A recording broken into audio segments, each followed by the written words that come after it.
ನಮಸ್ತೆ ವೀಕ್ಷಕರೇ, ನನ್ನ ಕಾದಂಬರಿಯ ಆಡಿಯೋ ಕೇಳುತ್ತಿರುವ ನನ್ನೆಲ್ಲರ ಪ್ರೀತಿಯ ಓದುಗರಿಗೆ ನಮಸ್ಕಾರಗಳು. ನನ್ನ ಚಾನಲ್ಗೆ ಸಬ್ಸ್ಕ್ರೈಬ್ ಆಗಿ ಬೆಲ್ಲೈಕಾನನ್ನು ಕ್ಲಿಕ್ ಮಾಡಿ. ನಿಮ್ಮ ಅಭಿಪ್ರಾಯಗಳನ್ನು ಕಮೆಂಟ್ ಬಾಕ್ಸ್ನಲ್ಲಿ ತಿಳಿಸಿ. ನಿಮ್ಮ ಅಭಿಪ್ರಾಯ ನನಗೆ ತುಂಬ ಮುಖ್ಯವಾಗುತ್ತೆ. ಮುಂದಿನ ಕಾದಂಬರಿಯನ್ನು ಬರೆಯಲು ಅನುಕೂಲವಾಗುತ್ತೆ. ಮುಂದಿನ ಅಧ್ಯಾಯ 18. ಶ್ಯಾಮಲ, ಮುಗಿಯಿತ ಶಾಪಿಂಗ್? ಏನು ತಗೊಂಡು? ನಿನ್ನ ಫ್ರೆಂಡ್ ಮಂದಾರಳನ್ನು ಕರೆದುಕೊಂಡು ಬರಬೇಕಿತ್ತು ಎಂದರು ವಸುಂಧರ. ಇಲ್ಲ ಆಂಟಿ, ಅವಳು ಬರೋಲ್ಲ ಅಂದ್ಲು. ಹಾಗಾಗಿ ಊರಿಗೆ ಬಿಟ್ಟು ಅಮ್ಮನಿಗೆ ಸೀರೆ ಕೊಟ್ಟು ಬಂದೆ ಎಂದಳು. ಒಳ್ಳೆ ಕೆಲಸ ಮಾಡಿದೆ. ಅಭಿರಾಮ್ ವಾಸು ಕರೆದು ಶಾಂತಮ್ಮನಿಗೆ ಕಾಫಿ ತರೋಕ್ಕೆ ಹೇಳು ಎಂದರು. ಆಯಿತು ಸರ್ ಎಂದು ಹೇಳಿ ಹೊರಟ. ವಸುಂಧರ ಅವಳ ಕೈಯಲ್ಲಿ ಸೀರೆಗಳನ್ನು ನೋಡಿ, ತುಂಬ ಚೆನ್ನಾಗಿವೆ ಶ್ಯಾಮಲ, ಒಳ್ಳೆ ಸೀರೆಯನ್ನು ಹಾರಿಸಿದ್ದೀಯಾ ಎಂದರು. ಆಂಟಿ ತೆಗೆದುಕೊಳ್ಳಿ, ಈ ಸೀರೆ ನಿಮಗಾಗಿ ಎಂದು ಸೀರೆಯನ್ನು ಕೊಟ್ಟಳು. ಸೀರೆಯನ್ನು ನೋಡಿ ವಸುಂಧರಾಗೆ ತುಂಬ ಸಂತೋಷವಾಯಿತು. ಸಾಗರ ಅವಳ ದಾರಿಯನ್ನೇ ಕಾದು ಕಾದು ಸುಸ್ತಾಗಿದ್ದ. ನನಗೇನು ಇಲ್ಲವೇ ಎಂಬ ತುಂಟ ನೋಟದಿಂದ ಅವಳನ್ನು ನೋಡುತ್ತಿದ್ದ. ಅರ್ಥ ಮಾಡಿಕೊಂಡ ವಸುಂಧರ, ಶ್ಯಾಮಲ ಹೋಗಮ್ಮ, ರೆಸ್ಟ್ ಮಾಡು ಎಂದು ಹೇಳಿ ಅಲ್ಲಿಂದ ಹೊರಟರು. ಶ್ಯಾಮಲ ಧೈರ್ಯ ಮಾಡಿ ಅಭಿರಾಮ್ ರೂಮ್ ಕಡೆ ಹೊರಟಳು. ಒಂದು ಕಡೆಯಿಂದ ಗಮನಿಸಿದಳು. ಮಾವನ ಮನಸ್ಸಿಗೆ ನೋವಾಗುವಂತಹ ವಿಚಾರ ಏನಿರಬಹುದು, ಏನಾದರೂ ಸುಳಿವು ಸಿಗಬಹುದೇ ಎಂದು ಹುಡುಕಾಡಿದಳು. ಕಡೆಗೆ ಮತ್ತೆ ಅದೇ ಫೋಟೋ, ಅವರ ಒಂದು ಡೈರಿ ಸಿಕ್ಕಿತು. ಬೇರೆಯವರ ಡೈರಿ ಓದಬಾರದು ಅನ್ನುವ ತಿಳುವಳಿಕೆಯಂತೂ ಇತ್ತು. ಹಾಗಾಗಿ ಓದಲಿಲ್ಲ. ಅದನ್ನು ಮುಚ್ಚಿಡುವಾಗಲೇ ಮರೆತು ಮತ್ತೆರಡು ಫೋಟೋಗಳು ಕೆಳಗೆ ಬಿದ್ದವು. ಅದನ್ನು ಎತ್ತಿಕೊಂಡು ನೋಡಿದಳು.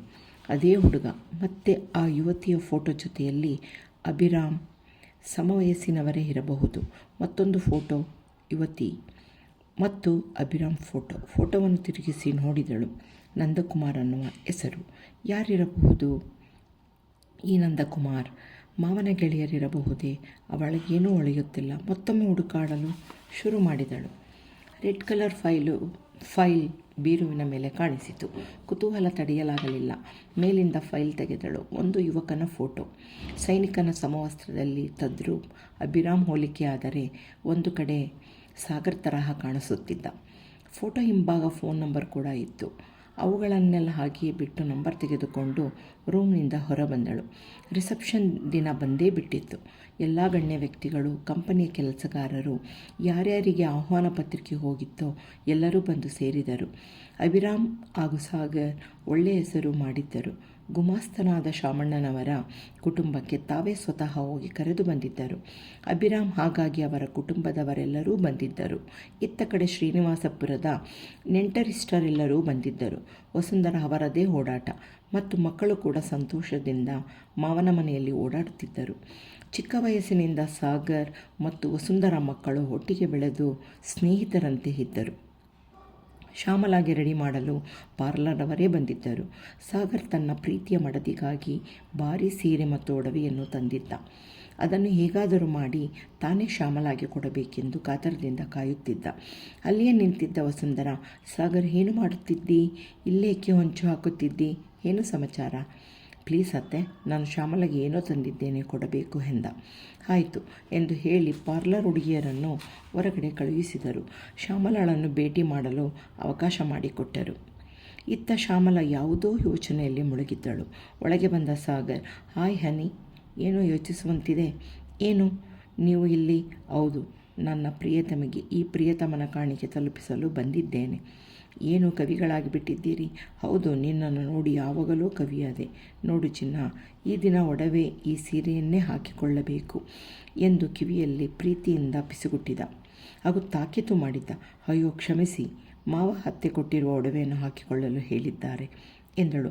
ಮುಖ ಊದಿಸಿ ನಿಂತ ಗಂಡನ ಬೇಸರವನ್ನು ನೋಡಲಾರದೆ ಹತ್ತಿರ ಕರೆದು ಹೇಳಿದಳು, ಈ ದಿನ ರಾತ್ರಿ ನಿಮಗಾಗಿ ಈ ಒಡವೆ ಹಾಕಿಕೊಳ್ಳುತ್ತೇನೆ. ಆದರೆ ಈಗ ಮಾವ ಕೊಟ್ಟಿರುವ ಸೀರೆಯನ್ನು ಹಾಕಿಕೊಳ್ಳೋದು. ಆದರೆ ನೀವು ಕೊಟ್ಟ ಸೀರೆ ಉಡುತ್ತೇನೆ, ಪರವಾಗಿಲ್ಲ ಅಂದಳು. ಸಾಗರ್ಗೆ ಸಮಾಧಾನವಾಯಿತು. ಆದರೆ ನೀವು ಕೊಟ್ಟ ಸೀರೆ ಉಡುತ್ತೇನೆ ಎಂದಳು. ಆಗ ಸಾಗರ್ಗೆ ಸಮಾಧಾನವಾಯಿತು. ಹೆಂಡತಿಯನ್ನು ಬರಸೆಳೆದು ಚುಂಬಿಸಿ ಅಲ್ಲಿಂದ ಕಾಲು ತೆಗೆದ. ಅಧ್ಯಾಯ 19. ಎಲ್ಲರೂ ಬಂದು ಸೇರಿದರು. ವೇದಿಕೆಗೆ ಗಂಡು ಹೆಣ್ಣು ಅಲಂಕಾರಯುತವಾಗಿ ಬಂದರು. ಎಲ್ಲರೂ ಸಾಗರ್ ಮತ್ತು ಶ್ಯಾಮಲಾರನ್ನು ನೋಡಿ ಒಳ್ಳೆಯ ಜೋಡಿ ಎಂದುಕೊಂಡರು. ಇನ್ನು ಕೆಲವರು ಶ್ಯಾಮಲಾಳ ಚೆಲುವನ್ನು ನೋಡಿ ಬಾಯಿಯ ಮೇಲೆ ಕೈ ಇಟ್ಟುಕೊಂಡರು. ಅನಂತ ಶರ್ಮಾ ಹಾಗೂ ಕೌಶಲ್ಯ ಮಗಳನ್ನು ನೋಡಿಯೇ ನೋಡಿದರು. ಶ್ರೀರಾಮನ ಕೃಪೆ, ದೇವರೇ ನನ್ನ ಮಗಳ ಬಾಳು ಹಸನಾಗಲಿ, ಯಾರ ಕಣ್ಣು ತಾಕದಿರಲಿ ಎಂದು ಹರಸಿದರು. ಎತ್ತ ತಂದೆ ತಾಯಿಗಳಿಗೆ ಮಗಳ ಸಂತೋಷ ನೋಡಿ ಮನಸ್ಸು ತುಂಬಿ ಬಂತು. ಈ ಕಡೆ ಅಭಿನಂದನ್ ತನ್ನ ತಂಗಿಯ ರಿಸೆಪ್ಷನ್ಗೆ ಬಂದು ಓಡಾಡುವಾಗಲೇ ತಿಳಿದಿದ್ದು ದಶಮಿ ಕೂಡ ಬಂದಿದ್ದಾಳೆ. ಅವಳನ್ನು 2-3 ಬಾರಿ ಮಾತನಾಡಿಸಿದ. ಹಾಗೆಯೇ ಶ್ಯಾಮಲ ತನ್ನ ತಂಗಿ ಎಂದು ತಾನು ಶ್ಯಾಮಲಾಳ ಅಣ್ಣನೆಂಬ ವಿಷಯವನ್ನು ದಶಮಿಗೆ ತಿಳಿಸಿದ. ಶ್ಯಾಮಲ ಬಂದವರನ್ನು ಮಾತನಾಡಿಸುತ್ತಿದ್ದರೂ ಅವಳ ಕಣ್ಣು ಏನನ್ನೋ ಹುಡುಕುತ್ತಿದ್ದವು. ಅವಳು ಕಾಯುತ್ತಿದ್ದ ಗಳಿಗೆ ಬಂದೇ ಬಿಟ್ಟಿತು. ಅದೇ ತಾನೇ ಕಾರಿನಿಂದ ಇಳಿದು ಬಂದ ಹೆಂಗಸನ್ನು ನೋಡಿ ಅವಳಿಗೆ ಖಾತ್ರಿಯಾಯಿತು. ಅವರೇ ಆ ಫೋಟೋದಲ್ಲಿದ್ದ ಯುವತಿ ಆರತಿ ಎಂದು. ವೇದಿಕೆಯಿಂದ ಇಳಿದು ಬಂದವಳೇ ಅವರನ್ನು ಆಹ್ವಾನಿಸಿ ಒಳಗೆ ಕರೆದುಕೊಂಡು ಬಂದಳು. ಅವರನ್ನು ಮುಂದಿನ ಸಾಲಿನಲ್ಲಿ ಕೊಳ್ಳರಿಸಿದಳು. ಶ್ಯಾಮಲಾಗೆ ಅಥವಾ ಆ ಕುಟುಂಬಕ್ಕೆ ಬೇಕಾದವರೇ ಇರಬೇಕೆಂದು ಸುಮ್ಮನಾದರು.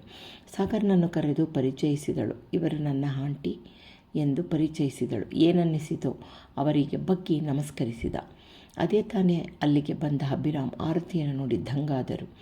ತಮ್ಮ ಕಣ್ಣುಗಳನ್ನು ತಾವೇ ನಂಬದಾದರು. ಆರತಿ, ನನ್ನ ಪ್ರೀತಿಯ ಮಡದಿ, ಇಲ್ಲಿ ನನ್ನ ಕಣ್ಮುಂದೆ, ಇದು ನಿಜವೇ ಅಥವಾ ಕನಸು ಎಂದುಕೊಳ್ಳುತ್ತಿದ್ದಂತೆ ಮಾವ ಎಂದು ಕೈ ಹಿಡಿದುಕೊಂಡಳು. ಕ್ಷಣದಲ್ಲಿ ಎಚ್ಚೆತ್ತರು. ಮಾವ, ಇವರು ಆರತಿ ಅಂತ ನನ್ನ ಆಂಟಿ ಎಂದು ಪರಿಚಯಿಸಿದಳು. ಬಿಟ್ಟ ಕಣ್ಣು ಬಿಟ್ಟಂತೆಯೇ ನಿಂತಿದ್ದರು. ನಮಸ್ತೆ ಎಂದರು. ಅಪರಿಚಿತರಂತೆ. ಶ್ಯಾಮಲ ಮಾವನ ಕೈಯನ್ನು ನೇವರಿಸಿ ಸಮಾಧಾನದಿಂದ ಹೇಳಿದಳು. ಮಾವ, ಆಮೇಲೆ ಮಾತನಾಡೋಣ ಬನ್ನಿ ಎಂದು ಕರೆದೊಯ್ದಳು. ಇದರ ಯಾವ ಸುಳಿವೂ ಇಲ್ಲದೆ ಸಾಗರ್ ಬಂದವನನ್ನು ನಗುನಗುತ್ತಾ ಮಾತನಾಡಿಸುತ್ತಿದ್ದ. ಅಲ್ಲಿಯೇ ನಿಂತಿದ್ದ ಗೌಡರ ಮಗಳು ಮಂದಾರಳನ್ನು ಕರೆದು, ನೋಡು, ಎಲ್ಲ ಮುಗಿಯುವವರೆಗೂ ಆಂಟಿಯನ್ನು ಚೆನ್ನಾಗಿ ನೋಡಿಕೊ ಮತ್ತು ಉಪಚರಿಸಬೇಕು ಎಂದು ಹೇಳಿದಳು. ಶ್ಯಾಮಲ ಹೇಗೋ ಕರೆ ಮಾಡಿ ಆರತಿಯನ್ನು ಫೋನಿನಲ್ಲಿ ಅವರ ಪರಿಚಯ ಮಾಡಿಕೊಂಡು ಫಂಕ್ಷನ್ಗೆ ಆಹ್ವಾನಿಸಿದ್ದಳು. ತುಂಬ ವರ್ಷಗಳಿಂದ ಸಾಗರ್ನನ್ನು ನೋಡಬೇಕೆಂಬ ಹಂಬಲ, ಹಾಗೆಯೇ ನಮ್ಮ ಮುದ್ದಿನ ಸೊಸೆ ಶ್ಯಾಮಲಾಳನ್ನು ನೋಡುವ ಕಾತುರ. ಮಗ ಕುಮಾರ್ ಅನುಮತಿಯನ್ನು ಕೇಳಿದ್ದರು. ನಾನಂತೂ ಇನ್ನೂ 2-3 ತಿಂಗಳು ಬರುವ ಹಾಗಿಲ್ಲ, ಹೋಗಿ ಬಾಮ್ಮ, ಹುಷಾರು. ನಮಗೆ ಅಪ್ಪನ ನೆಮ್ಮದಿ ಹಾಗೂ ಸಾಗರ್ನ ಸಂತೋಷ ಮುಖ್ಯ ಎಂದಿದ್ದ. ಅಪ್ಪನನ್ನು ಕೇಳಿದೆ ಎಂದು ಹೇಳು, ನಾನು ಫೋನ್ ಮಾಡುತ್ತೇನೆ ಎಂದು ಹೇಳಿದ್ದ. ಈ ಓಡಾಟದಲ್ಲಿ ಶ್ಯಾಮಲ ತನ್ನ ಅಣ್ಣ ಯಾವುದೋ ಹುಡುಗಿಯಿಂದೆ ಓಡಾಡುತ್ತಿರುವುದನ್ನು ಗಮನಿಸಿದ್ದಳು. ಸ್ವಲ್ಪ ಹೊತ್ತಿಗೆ ಗುಮಾಸ್ತರ ಕುಟುಂಬದ ಪರಿಚಯ ಮಾಡಿಕೊಟ್ಟಿದ್ದರು ಅಭಿರಾಮ್. ಆಗಲೇ ಶ್ಯಾಮಲಾಳಿಗೆ ತಿಳಿದಿದ್ದು ನನ್ನ ಅಣ್ಣ ಪ್ರೀತಿಸುತ್ತಿರುವ ಹುಡುಗಿ ಗುಮಾಸ್ತರ ಮಗಳು ಎಂದು. ಒಂದು ರೀತಿಯಲ್ಲಿ ಸಂತೋಷವೇ, ಒಳ್ಳೆಯ ಸಂಸ್ಕಾರವಂತರ ಮಗಳು ಎಂದುಕೊಂಡಳು. ವಸುಂಧರಾಗೂ ಕೂಡ ಆರತಿಯವರನ್ನು ನೋಡಿ ಆಶ್ಚರ್ಯ. ಹೇಗೆ ಅವರು ಇಲ್ಲಿಗೆ ಬರಲು ಸಾಧ್ಯ ಎಂದು ಎಷ್ಟೋ ವರ್ಷಗಳಿಂದ ಅಡಗಿಸಿಟ್ಟ ಸತ್ಯ ಈಗ ಕಣ್ಣೆದುರು. ಎಷ್ಟೋ ರಾತ್ರಿ ನನ್ನ ಅಣ್ಣ ಈ ಸಂಸಾರಕ್ಕಾಗಿ ಒದ್ದಾಡಿದ್ದ. ತನ್ನ ಹೆಂಡತಿ ಮಗನಿಗಾಗಿ ಹಂಬಲಿಸುತ್ತಿರುವುದನ್ನು ನೋಡಿ ಮನಸ್ಸಿನಲ್ಲಿ ಮರುಗಿದ್ದರು. ದೇವರೇ, ಎಷ್ಟು ದಿವಸ ಈ ಕಣ್ಣ ಮುಚ್ಚಾಲೆಯ ಆಟ ಎಂದುಕೊಂಡಿದ್ದರು. ಆರತಿಯನ್ನು ನೋಡಿ ತುಂಬ ಸಂತೋಷಪಟ್ಟರು. ತುಂಬ ಮನಸ್ಸಿನಿಂದ ಮಾತನಾಡಿಸಿದರು. ಆದರೆ ಒಂದು ಕಡೆ ಭಯ, ಬೂದಿ ಮುಚ್ಚಿದ ಕೆಂಡದಂತೆ ಈ ಸತ್ಯ ಹೇಗೆ ಅಭಿರಾಮ್ ಕೂಡ ಒಂದು ಕಡೆ ಸಂತೋಷ, ಒಂದು ಕಡೆ ಭಯದಿಂದ ಒದ್ದಾಡುತ್ತಿದ್ದರು. ಇದ್ದವನ್ನೇ ಜಯಿಸಿ ಬಂದಂತಹ ಸಂತೃಪ್ತಿ ಭಾವ ಶ್ಯಾಮಲಾಳ ಮುಖದಲ್ಲಿ. ಎಲ್ಲವೂ ಅಚ್ಚುಕಟ್ಟಾಗಿ ಮುಗಿಯಿತು. ಎಲ್ಲರೂ ಹೊರಟರು. ಆದರೆ ಶ್ಯಾಮಲ ಆರತಿಯವರನ್ನು ಹೋಗಲು ಬಿಡಲಿಲ್ಲ. ಡ್ರೈವರ್ಗೆ ಹೇಳಿ ಅವರನ್ನು ಎಸ್ಟೇಟ್ಗೆ ಕಳುಹಿಸಿದಳು. ಅಲ್ಲಿ ಎಲ್ಲ ವ್ಯವಸ್ಥೆಯನ್ನು ಮಾಡಿಸಿದ್ದಳು. ಆರತಿಯವರನ್ನು ಹೊತ್ತ ಕಾರು ಎಸ್ಟೇಟ್ ಹಾದಿ ಹಿಡಿಯಿತು. ಅಲ್ಲಿಗೆ ಬಂದ ವಸುಂಧರ, ಶ್ಯಾಮಲ, ಬಾಮ್ಮ ಇಲ್ಲಿ, ಇಡೀ ರಾತ್ರಿ ಈ ಬಂಗಲೆ ನಿಮ್ಮದೇ, ಆರಾಮವಾಗಿ ಇರಿ, ಇಬ್ಬರೂ ಆರಾಮಾಗಿರಿ, ನಾನು ಅಣ್ಣ ಇಬ್ಬರು ಎಸ್ಟೇಟ್ಗೆ ಹೋಗಿ ಬರುತ್ತೇವೆ ಎಂದರು. ಗಂಡನ ಎದುರು ಏನೂ ತಿಳಿಯದವಳಂತೆ ಅರ್ಥ ಮಾಡಿಕೊಂಡು ಆಯಿತು ಎನ್ನುವಂತೆ ತಲೆ ಅಲ್ಲಾಡಿಸಿದಳು. ಅಭಿರಾಮ್ ಹಾಗೂ ವಸುಂಧರ ಎಸ್ಟೇಟ್ಗೆ ಬಂದಾಗ ರಾತ್ರಿಯಾಗಿತ್ತು. ಒಳಗೆ ಬಂದವರೇ ಆರತಿಯನ್ನು ಹುಡುಕಿಕೊಂಡು ಹೊರಟರು. ಅದೇ ತಾನೇ ಸ್ನಾನ ಮುಗಿಸಿ ಮನೆಯಿಂದ ಹೊರಗೆ ಬಂದು ಲಾನ್ನಲ್ಲಿ ಕಾಫಿ ಕುಡಿಯುತ್ತಾ ಕುಳಿತರು. ಸುತ್ತಮುತ್ತ ನೋಡುತ್ತಾ ಅಭಿರಾಮ್ ಎಷ್ಟು ಚೆನ್ನಾಗಿದೆ, ಎಸ್ಟೇಟ್ ಎಷ್ಟು ಚೆನ್ನಾಗಿ ಮಾಡಿದ್ದಾರೆ ಅಂದುಕೊಳ್ಳುತ್ತಿದ್ದಂತೆ ಎದುರಿಗೆ ಬಂದ ವಸುಂಧರ ಮತ್ತು ಅಭಿರಾಮ್ರವನ್ನು ನೋಡುತ್ತಿದ್ದಂತೆ ವಸುಂಧರ ಬಂದು ಆರತಿಯನ್ನು ತಬ್ಬಿಕೊಂಡು, ಹೇಗಿದ್ದೀರಾ ಅತ್ತಿಗೆ ಎಂದಳು. ನಾನು ಚೆನ್ನಾಗಿದ್ದೇನೆ ವಸುಂಧರ, ನೀನು ಹೇಗಿದ್ದೀಯಾ? ಮಕ್ಕಳು ಹೇಗಿದ್ದಾರೆ? ಚೆನ್ನಾಗಿದ್ದಾರೆ ಅತ್ತಿಗೆ ಎಂದು ಹೇಳಿದಳು. ಅಧ್ಯಾಯ 20. ಆರತಿಗೆ ಹಿಂದೆ ನಡೆದ ಘಟನೆಗಳು ನೆನಪಿಗೆ ಬಂದವು. ಕೆಲವು ಸತ್ಯಗಳನ್ನು ಮುಚ್ಚಿಟ್ಟು ಜೀವನ ನಡೆಸುವುದು ತುಂಬ ಕಷ್ಟಕರ. ಅಷ್ಟೇ ಅಲ್ಲದೆ ಮದುವೆಯಾಗಿ ಒಂದು ಮಗು ಇದ್ದರೂ ಗಂಡನ ಹೆಸರು ಹೇಳದೆ ಸಮಾಜದಲ್ಲಿ ಬದುಕುವುದು ಬಹಳ ಕಷ್ಟ. ಅದರಲ್ಲೂ ಮಗನ ಲಾಲನೆ, ಪೋಷಣೆ ಮತ್ತು ಅವನ ವಿದ್ಯಾಭ್ಯಾಸ. ಚಿಕ್ಕ ವಯಸ್ಸಿನ ಮಗು ಕೇಳಿದ್ದಕ್ಕೆ ಉತ್ತರಿಸುವುದು, ಅಪ್ಪ ಎಲ್ಲಿ, ಯಾಕೆ ಬರಲಿಲ್ಲ. ಕುಮಾರ್ ಚಿಕ್ಕವನಾಗಿದ್ದಾಗ ಬಹಳ ಕೇಳುತ್ತಿದ್ದ. ಸ್ಕೂಲ್ನಲ್ಲಿ ಟೀಚರ್, ನಿಮ್ಮ ತಂದೆ ಬರೋದಕ್ಕೆ ಹೇಳು ಅಂತ ಹೇಳಿದ್ದಾರೆ ಅಂದಾಗ ಆರತಿಯ ಮನಸ್ಸು ವಿಲವಿಲ ಒದ್ದಾಡುತ್ತಿತ್ತು. ನೋಡು ಕುಮಾರ್, ತಂದೆ ಊರಿನಲ್ಲಿ ಇದ್ದಾರೆ, ಬಂದಾಗ ಕರೆದುಕೊಂಡು ಹೋಗಿವೆಯಂತೆ, ಹಠ ಮಾಡಬಾರದು ಎಂದು ಸಮಾಧಾನಿಸಿ ಮಲಗಿಸುತ್ತಿದ್ದರು. ಹಾಗೊಮ್ಮೆ ಹೀಗೊಮ್ಮೆ ಬರುತ್ತಿದ್ದ ಅಭಿರಾಮ್ ಬೆಳಿಗ್ಗೆ ಬಂದು ಮಗು ಮತ್ತು ಆರತಿಯನ್ನು ಮಾತನಾಡಿಸಿ ಅವರ ಬೇಕು ಬೇಡಗಳನ್ನು ವ್ಯವಸ್ಥೆ ಮಾಡಿ ಸಂಜೆ ಹೊರಟು ಬಿಡುತ್ತಿದ್ದರು. ಆರತಿ ಏನು ಹೇಳದೆ ಅಸಹಾಯಕಳಾಗಿದ್ದಳು. ಮೇಜರ್ ಕುಮಾರ್ ಆರತಿಯಿಂದ ಮಾತು ತೆಗೆದುಕೊಂಡಿದ್ದರು. ಅಭಿರಾಮ್ ಒಳ್ಳೆಯ ವ್ಯಕ್ತಿ, ಯಾವುದಕ್ಕೂ ಅವರನ್ನು ನೋಯಿಸಬೇಡ ಎಂದು. ಕುಮಾರ್ ತೀರಿಕೊಂಡ ನಂತರ ಮನೆಯಲ್ಲಿ ಏಕಾಂಗಿಯಾಗಿ ಮಗನನ್ನು ಬೆಳೆಸುತ್ತಾ ಕಾಲ ಕಳೆಯುತ್ತಿದ್ದರು. ರಾಮ್ಲಾಲ್ ಕುಮಾರ್ ತೀರಿಕೊಂಡ ಮೇಲೆ ಆ ಮನೆಯ ಹೆಚ್ಚು ಕಡಿಮೆ ಜವಾಬ್ದಾರಿಯನ್ನು ಒತ್ತಿಕೊಂಡು ನಿಭಾಯಿಸುತ್ತಿದ್ದರು. ಕುಮಾರ್ ರಾಮಲಾಲನ್ನು ತಾತ ಎಂದೇ ಕರೆಯುತ್ತಿದ್ದ. ತುಂಬ ಪ್ರೀತಿ ಅವರನ್ನು ಕಂಡರೆ. ರಾಮ್ಲಾಲ್ ಕೂಡ ಅವನನ್ನು ಬಿಟ್ಟು ಇರುತ್ತಿರಲಿಲ್ಲ. ಆರತಿ ತಂದೆ ಗಿರಿಗೌಡರು ಮೊಮ್ಮಗನನ್ನು ನೋಡುವ ಸಲುವಾಗಿಯಾದರೂ ಬಂದು ಹೋಗಿ ಮಾಡುತ್ತಿದ್ದರು. ಕೆಲವು ವರ್ಷಗಳ ಹೊರಳಿದಂತೆ ಕುಮಾರ್ ಮಿಲಿಟರಿಗೆ ಹೋಗಿದ್ದ. ಹಾಗಾಗಿ ಬರುವುದನ್ನು ಕಡಿಮೆ ಮಾಡಿದ್ದರು. ಕಂಪನಿಯ ಜವಾಬ್ದಾರಿ, ಸಾಗರ್ನ ಮದುವೆ ಮಾಡುವ ಯೋಚನೆಯಲ್ಲಿದ್ದರು. ಆದರೆ ಇತ್ತೀಚೆಗೆ ಶ್ಯಾಮಲೆಯಿಂದ ಬಂದ ಪತ್ರ ನೋಡಿ ಇಲ್ಲಿಗೆ ಬಂದಿದ್ದರು. ಇಷ್ಟನ್ನು ವಸುಂಧರೆಗೆ ಹೇಳಿದರು. ನೀವು ಅಣ್ಣ ತುಂಬ ದಿನಗಳಿಂದ ನನ್ನನ್ನು ಭೇಟಿ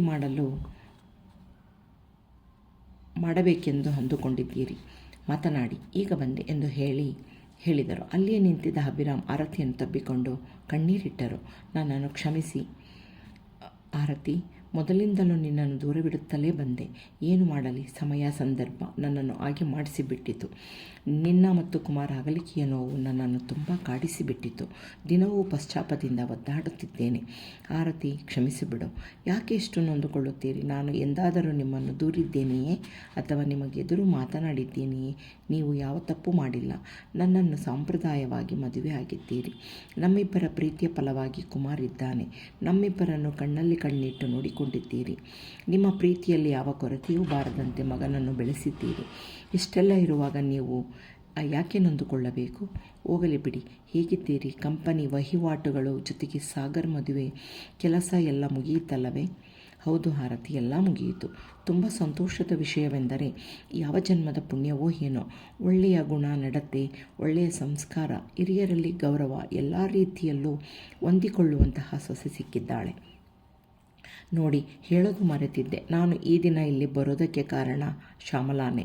ಅವಳೇ ಪರಿಚಯ ಮಾಡಿಕೊಂಡು ನನ್ನನ್ನು ಬಲವಂತದಿಂದ ಆಣೆ ಮಾಡಿಸಿಕೊಂಡು ಇಲ್ಲಿಗೆ ಬರುವಂತೆ ಮಾಡಿದಳು. ಎಂತಹ ಒಳ್ಳೆಯ ಮಗು. ಕುಮಾರ್ ಕೂಡ ಅವಳ ಜೊತೆ ಮಾತನಾಡಿ ನನ್ನನ್ನು ಹೋಗಿ ಬಾ ಎಂದ ಮೇಲೆ ನಾನು ಹೊರಟಿದ್ದು. ಸೊಸೆಯ ಮೇಲೆ ಅಭಿರಾಮ್ರವರಿಗೆ ದುಪ್ಪಟ್ಟು ಅಭಿಮಾನ ಜಾಸ್ತಿ ಆಯಿತು. ಅಲ್ಲಿಗೆ ಬಂದ ವಸುಂಧರಾ, ಬನ್ನಿ, ಊಟ ರೆಡಿಯಾಗಿದೆ, ಊಟ ಮಾಡುತ್ತಲೇ ಮಾತನಾಡಬಹುದು ಎಂದು ಹೇಳಿ ಊಟಕ್ಕೆ ಹೊರಡಿಸಿದರು. ಅಡಿಗೆಯವರಿಗೆ ಹೇಳಿ ವಿಶೇಷವಾದ ಅಡಿಗೆಯನ್ನೇ ಮಾಡಿಸಿದ್ದರು. ಮೂವರು ಕುಳಿತು ಮಾತನಾಡುತ್ತಲೇ ಊಟ ಮುಗಿಸಿದರು. ಅತ್ತಿಗೆ, ಕುಮಾರ್ ಹೇಗಿದ್ದಾನೆ? ನಾನು ಅವನನ್ನು ನೋಡಿ ತುಂಬ ವರ್ಷಗಳೇ ಆಯಿತು. ಅವನಿಗೂ ನಾನು ಶ್ಯಾಮಲಾಳಂತಹ ಒಳ್ಳೆಯ ಹುಡುಗಿಯನ್ನೇ ನೋಡಿ ಮದುವೆ ಮಾಡಿಸಬೇಕು ಎಂದರು. ಆರತಿ ಮನಸ್ಸಿನಲ್ಲಿಯೂ ಅದೇ ವಿಷಯ ಯೋಚಿಸುತ್ತಿದ್ದರು. ಬಂಗಲೆಯಲ್ಲಿ ಶ್ಯಾಮಲಾ ಮತ್ತು ಸಾಗರ್ ಊಟ ಮುಗಿಸಿ ಎಲ್ಲರೂ ಹೊರಟ ಮೇಲೆ ರೂಮ್ಗೆ ಬಂದ ಶ್ಯಾಮಲಾ ಬಟ್ಟೆ ಬದಲಾಯಿಸಿ ಏನೋ ಯೋಚಿಸುತ್ತಾ ಕುಳಿತಿರುವುದನ್ನು ಸಾಗರ್ ನೋಡಿ, ಏನಾಯಿತು, ಏಕೆ ಹೀಗೆ ಕುಳಿತಿದ್ದಿ? ನಿನ್ನ ಗಂಡನ ಮೇಲೆ ಕನಿಕರವಿರಲಿ. ಬೆಳಗ್ಗೆಯಿಂದ ನಿನ್ನ ಚೆಲುವನ್ನು ನೋಡಿ ನೋಡಿ ಹೂವಿನ ಮಕರಂದಕ್ಕಾಗಿ ದುಂಬಿಯಂತೆ ಪರಿತಪಿಸುತ್ತಿರುವೆ.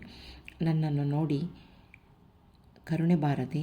ಓಹೋ, ನಿಲ್ಲಿ ಕವಿಗಳೇ, ಏನು ನಿಮಗೆ ಯಾವಾಗಲೂ ಅದೇ ಜಪ? ಬನ್ನಿ ಕುಳಿತುಕೊಳ್ಳಿ, ನಿಮ್ಮ ಬಳಿ ಏನೋ ಮಾತನಾಡುವುದಿದೆ ಎಂದಳು. ಈ ಹೊತ್ತಿನಲ್ಲಿ ಎಂತಹ ಮಾತು ಚಿನ್ನ, ಬೆಳಿಗ್ಗೆ ಮಾತನಾಡಬಾರದೇ? ಇಲ್ಲ, ಈಗಾಗಲೇ ನಿಮ್ಮ ಬಳಿ ಮಾತನಾಡುವುದಿದೆ. ಆಯಿತು ಹೇಳು ಎಂದ.